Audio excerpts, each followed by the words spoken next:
Say we're in the streets, we going to hit a lick. I'm in that back seat now, and we here for 250,000, or we here for 100,000. In my mind, I'm like, boy, I remember we had a fight, beat me up.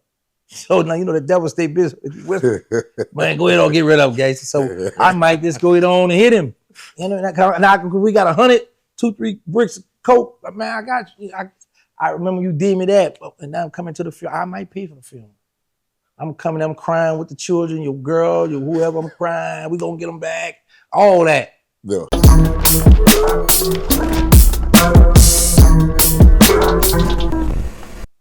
All right, welcome to Mogul State of Mind. I'm your host, Uncle Spin, and man, today we here with, man, hey, if you know, you know, and if you don't, you finna find out, man, the inspiration between the Hot Boys, man, too much to even name, bro. Just a legend in the game for various reasons, man. Mr. Gangsta Williams, man. Wow. Yes, sir, man. Thanks Appreciate you for coming to sit down with us, bro. Appreciate you for having me, bro. Yes, sir. Yes, sir. Yeah. Man, so we gonna jump straight into this thing, man. So for those that don't know, tell the people who is your brothers? Who are you related to?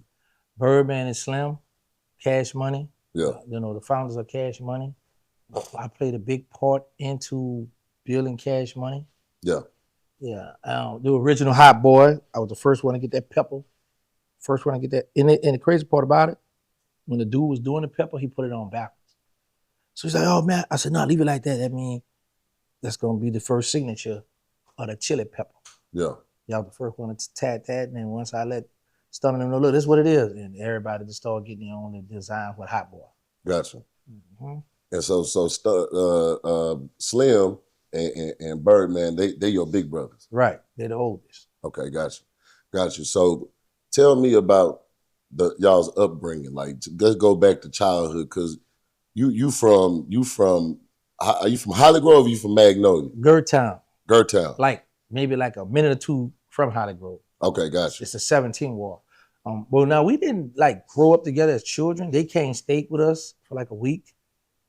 But like, for as like growing up, like, you know, from babies on, you know, through school, no, we didn't do that.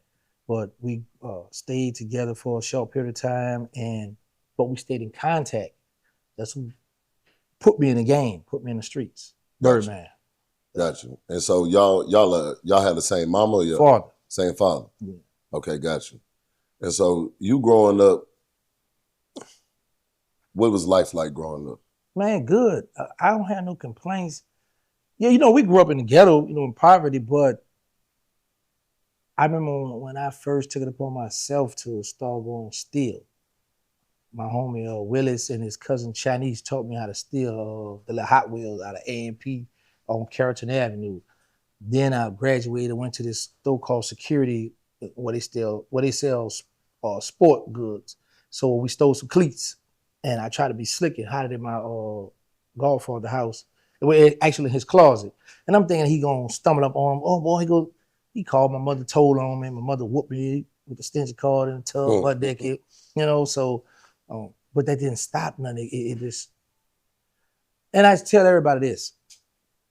No, today, in today's time, it's illegal to whoop the children. But back then, when we used to get whoopings, that didn't stop us. Well, for me, when I got a whooping, I knew I couldn't hit my mother back, so I took it out on the streets. You know, so and then us moving from the Callio part, we moved from Gertown to the Callio. From the Callio, we moved to Johnson Street, right across the street from the Callio. And we had a 1-bedroom apartment. My mother would take the bed up, take her mattress off, and put it on the corner over here for me and my other two brothers to lay on the mattress. And we had an ice cooler for refrigerator. We had a table, but we didn't have much. Like, to this day, that's why I don't eat string beans and cranberry sauce out the can, because that's all we had to eat. So we started going to Winn-Dixie on Claiborne Avenue, helping people tote their bags. I tried I felt like it was dangerous, so I stopped doing it. I tried to go to, like, when you're at the red light, you know, to wipe the window, how I had a little thing, that's a squeeze. I tried that. I was like, nah, I won't do that. And some people are like, don't touch my windows. So I'm like, nah, I ain't doing that. But that's what started us, you know, to get into the streets. Gotcha. And so when you make that transition into the streets, you said Birdman was the one that put you on. Yeah. Okay, break that down for me. What did he put you on with? What was the day like? How fast did it take you to sell out, or what was it like? Well, no. When I say put my time like that, that was the first time I got the gun in my hand to go put in work. But he taught me a valuable lesson as well. Like I always tell people, you gotta be careful who in the back seat. Cause I'm looking like, oh, he go big bro, the nice car. Back then he had a white guts inside and all that. So he pull up, I'm excited. I jump in the car because I'm like, wow, I get to ride with big bro. And a gun go to the back of my head, and my hand just goes up. And I was like, whoa, what's up? He was like, you gotta be careful. You just jump in the car. We just call it gas habit.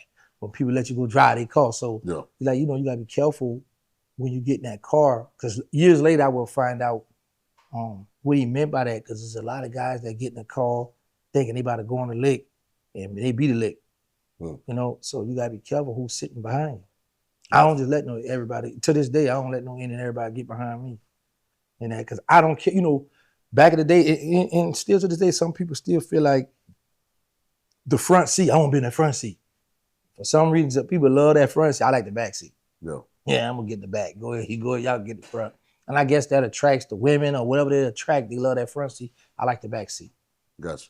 And it's more for my own self reasoning. Even though I ain't on no bull crap, but I just feel better sitting back here, being able to watch everything. I can watch the driver, the passenger, and I can watch, observe my surroundings. Yeah. But if I'm in that front seat, it look obvious. You keep looking back. Well, what's up? What y'all? That might irritate the person back there. Like, man, what you think I'm on? Y'all can start an argument, and that might could trigger something. So I just prefer to get in the back. Yeah, that's just like when I go to a restaurant. I had to train my woman and let her know, look, I'm gonna sit with my back to the wall. You don't put yourself in a man's position because you can't handle what a man would come with a man. So unless you want to be in this relationship, go sit over there. Thank you. Say, bro, that's crazy to say that, because my girl automatically know when we go to the restaurant, she know where she get at, she know where I want to be at. Yeah. I don't like my back even to people walking by. Yeah. I just be like, let me get over here in this cut in this corner and let me face and watch everything. Watch the door, I want to see everything. Yeah. Yeah. So Birdman teach you that lesson. You see Birdman coming around. I'm guessing he in the game. He getting to the paper. Mm-hmm. When do you make your transition to where you start making money? That wasn't until I got with Killer Stone. I remember when I first come home. Me doing this Sterling Mosquito Original Hot Boys. We all come home from doing a little, what you all would call county jail, we call parish jail. And Bird gave all us a key apiece to get ourselves together. But young, wild, man, nobody about to pay you back. So we met up. That's what he used to have that dude with him, Prime Time, the police officer. Prime was riding the gold Benz. And I knew who Prime was, but Sterling them didn't. So when Bird pulled up, he got a trunk full of bricks. He, see, a stunner, you open the trunk, we see all these bricks, but you giving everybody one apiece. So I gave him that look like, no, don't try it, because it's still bro. You my bro, but this my bro too, so don't try that. And plus, for the police over here in the cut, they watching.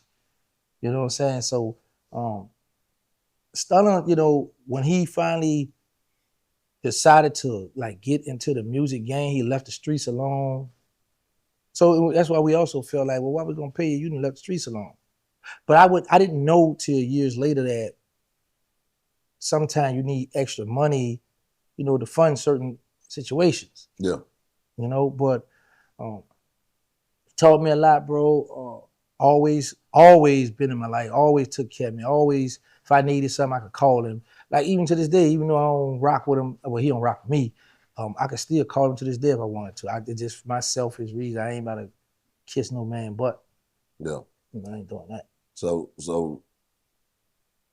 when you seeing this going on, so how did it transition to you being part of the initial investment into cash money and things of this sort? When that was going on, see, I was always in the streets. So I'm running with what we would call later on the Hot Boys. Then I eventually graduated to with my homie Killer Stone. Killer Stone was getting bricks from a lady from Houston too. But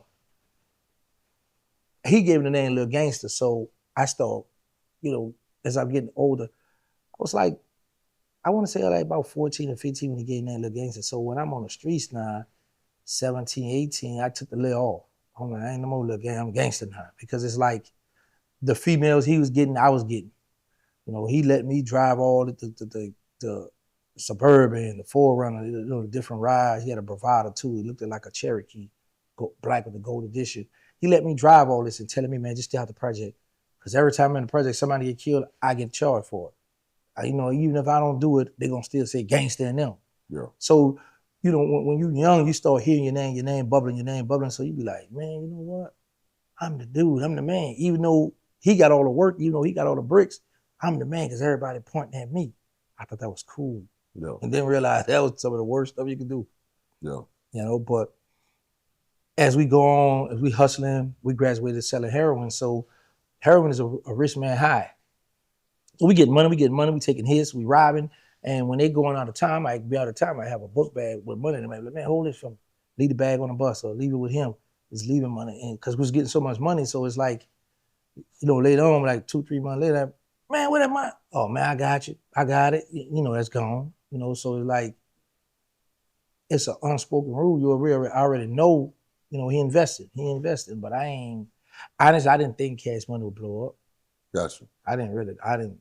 And then I got to tell people, I got locked up March 6, 1998. They got the deal March 30, 1998. Gotcha. Same month. So I missed all the bling and stunt era. I missed all that. Yeah. So pretty much you selling heroin, you get to it, and Bird, you leaving bad, you going out of town, whatever, you leaving bad with Birdman, and you know what I'm saying, and he using it over there, and you come back and he be like, all right, well, I got you. Yeah, that money gone. And I learned that too. When I come home in 96, I had this guy I went to school with and this little chick. They used to sell heroin for me. Because I didn't have the patience to sit on the corner and sell bag for bag. Yeah. So my homie Chop out of Gertown used to front me the dope. I would break it down and front it to them. And I learned, like, when I come around there, and what's up, how much you got? If I leave, if they don't have that much, like a certain quota, I'd be like, all right, if I leave, when I come back, they didn't spend that, it's gone. So once I come around there, if they tell me, they say, oh, we got 5,000 right now, give me that. Because if I leave them with that, and nah, wait till you get 10, they're gonna be gone, spend, it ain't gonna have it no more. So I learned that with people, and you can't get mad because they're out there hustling for you. Yeah. So yeah, that was in 96 when I come home.